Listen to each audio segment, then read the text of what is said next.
This morning, you woke up inside four walls. You didn't have to hunt for your breakfast. You didn't scan the horizon for danger before stepping outside. You just lived, warm, fed, and safe, inside a system so automatic you've stopped noticing it's even there. Now consider this. Somewhere in the dry scrubland of northern Tanzania, a man woke up this same morning with nothing but a handmade bow, a handful of arrows tipped with poison he made himself, and an empty stomach.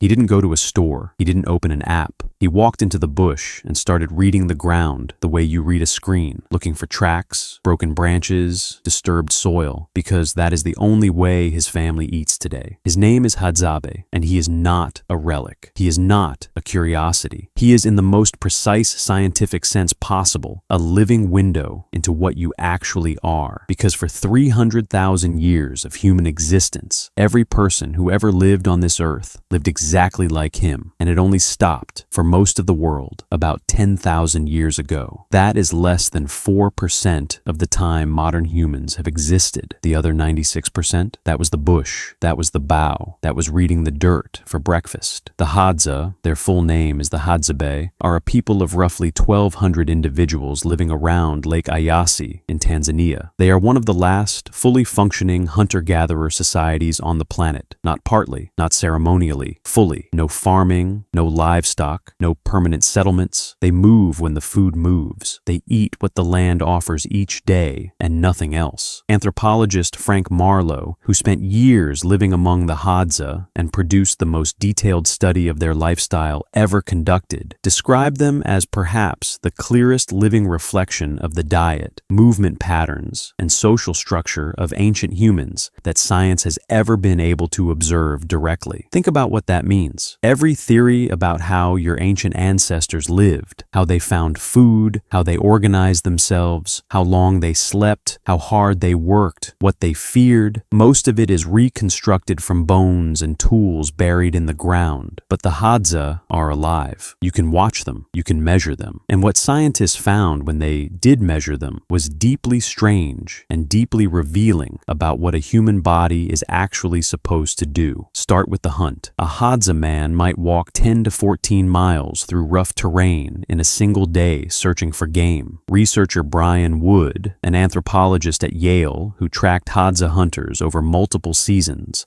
found that these men spend hours in total silence, often waiting motionless in the shade, then explode into rapid pursuit the moment an animal is spotted. The whole system runs on patience, observation, and explosive action, the exact same neurological toolkit your brain runs on today. Whether you're waiting for the right moment to say something important in a meeting or reacting instantly when something goes wrong, the hunt shaped your nervous system. Your ancestors were doing this for hundreds of thousands of years before civilization handed you a chair to sit in. The women's side of Hadza life is equally demanding and equally revealing. Women go out every day to dig tubers from the hard-packed earth, to climb trees for honey, to find berries and baobab fruit. They carry infants while doing it. They carry the food back on their heads. Marlowe's research showed that Hadza women cover roughly 6 miles per day on average, considerably more than the average person living in a modern city. And none of it is exercise in the sense you understand it. There is no gym. There is no workout. There is just survival, sustained over a lifetime. Now here is the part that should stop you entirely. In 2012, a researcher named Herman Poncer, a metabolic scientist at Duke University, went to Tanzania to measure exactly how many calories the Hadza burn in a day. His assumption, and the assumption of almost everyone in his field, was that the Hadza would burn significantly more than modern Western adults, given how physically active they are. They walk constantly. They dig and climb and carry. They do all the physical things that modern humans have largely stopped doing. The result was one of the most counterintuitive findings in recent human biology. The Hadza burned roughly the same number of calories per day as the average American office worker. Let that sit for a moment. A people who walk 14 miles through rough bush, dig tubers with wooden sticks, and carry game home on their backs burn about the same daily energy as someone who drives to work, sits at a desk for 8 hours, and takes the elevator. Poncer's conclusion was extraordinary. The human body, it turns out, is is not a simple machine that burns more fuel when you push it harder. It compensates, it adjusts, it finds ways to maintain a stable energy budget regardless of how much you move. Your body is not built for the gym, it is built for the African savanna, and it is still running that ancient operating system inside you right now, whether you use it or not. This has enormous implications for how you think about your own health, your own energy, your own hunger. The chronic tiredness that many people feel in modern life is not a mystery. Your body is calibrated for a life of constant low-level movement, punctuated by intense bursts of physical effort. What it gets instead, in most cases, is long stretches of total stillness followed by brief, isolated exercise. The mismatch is not your fault. It is the gap between 300,000 years of biological programming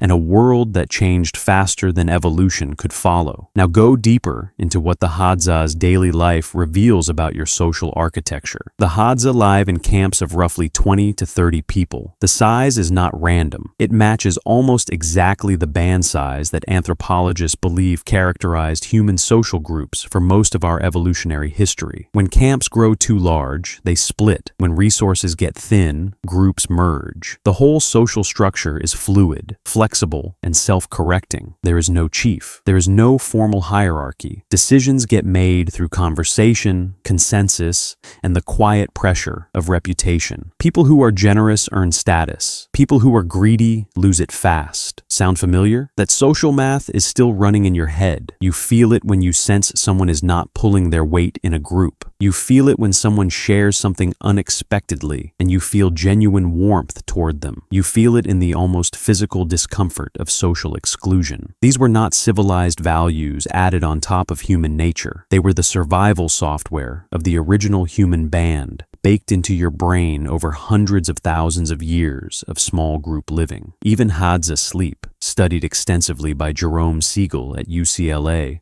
overturned assumptions that had governed sleep science for decades. The Hadza do not sleep 8 consecutive hours. They rarely go to sleep immediately after dark. They often stay awake around the fire for hours, talking, telling stories, doing small repairs. Then they sleep in multiple phases, sometimes waking in the night, sometimes napping during the day. Siegel's data showed the average Hadza gets between 6 and 7 hours of actual sleep per night, less than the 8 hours modern medicine recommends. Yet they show no signs of the chronic sleep deprivation that researchers assumed would result from such patterns. What this suggested was that the standard 8-hour sleep prescription is not ancient. It is modern. It was built for industrial schedules, not for human biology. Your ancestors stayed up around the fire. They told stories about the day's hunt. They drifted in and out of sleep naturally, guided by temperature and firelight rather than alarms and blue light. The Hadza still do this, and they are fine. This is also where something else reveals itself. The Hadza do not have a word for boredom. They do not have a concept of wasted time. Every moment of stillness is either rest, conversation, or focused observation of the world around them. Children learn by watching adults work, not by sitting at desks processing information removed from all context. A Hadza child who watches a man fletch an arrow and then tries to make one himself is engaging in exactly the form of learning the human brain was optimized for over hundreds of thousands of years. Embodied, contextual, immediately relevant. The structured classroom came much later. Your brain is still better at the first kind, even if the modern world demands the second. That feeling you get when you learn something by doing it with your hands, that click of understanding that no textbook ever quite gave you, that is your ancient brain recognizing its native language. There is one more thing the Hadza show you that may be the most important of all. They are, by almost every measurable health marker, extraordinarily well. Poncer's team found virtually no hypertension in the Hadza population. Cardiovascular disease is near absent. Obesity is essentially non-existent. They have strong bones, healthy gut microbiomes rich in microbial diversity that researchers have never seen in Western Western adults,